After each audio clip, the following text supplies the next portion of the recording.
भइल बा महुआ अपना काटाई दीदी हमरा से गहुआ पथे कलाई हमर चोर चोर न धराता रे मुठी दीदी रे बड़ा गड़ता खूटी चढ़ल जवानी हमर भइल बा महुआ अपना काटाई दीदी हमरा से गहुआ पथे कलाई हमर चोर चोर न धराता रे मुठी दीदी रे बड़ा गड़ता खूटी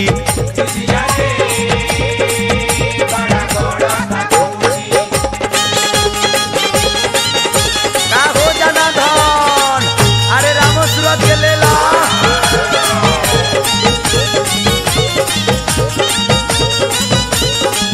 ए छोटू बाबा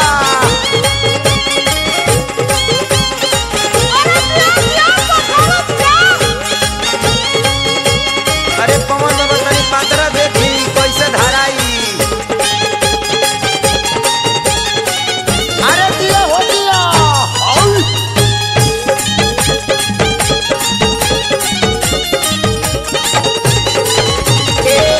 जराता चाम घाम लागता बाड़ा देहिया मोलाए मसारा भइल जाता काड़ा जराता चाम घाम लागता बाड़ा देहिया मोलाए मसारा भइल जाता काड़ा भइल बा मन हमर गुफे न फेना सुखत नइखे हमरा देह के पसेना कुहले बदन हमर तोरे तोरे हम बैठी न उठी दीदी रे बड़ा बड़ा तकूटी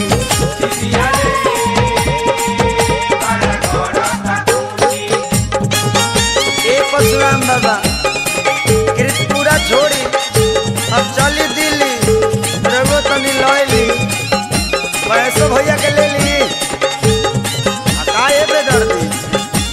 तोहरो डर ढेर भइल रहता आजा आजा हाय जा खा हाय जोता जोता आउ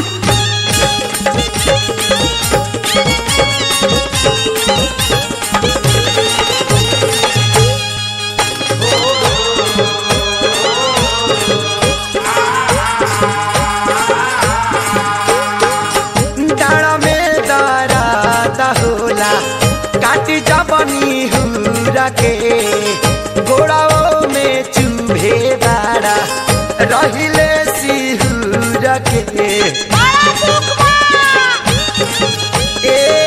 डाड़ा में दराता होला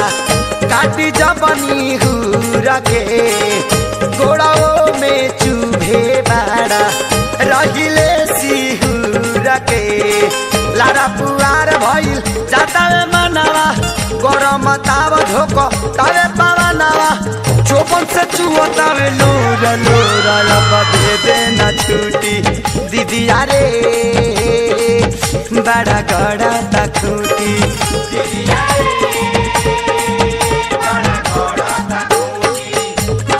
अरे अब कहा जाइए दादा सुस्ती आवेगा फुर्ती भरिए सर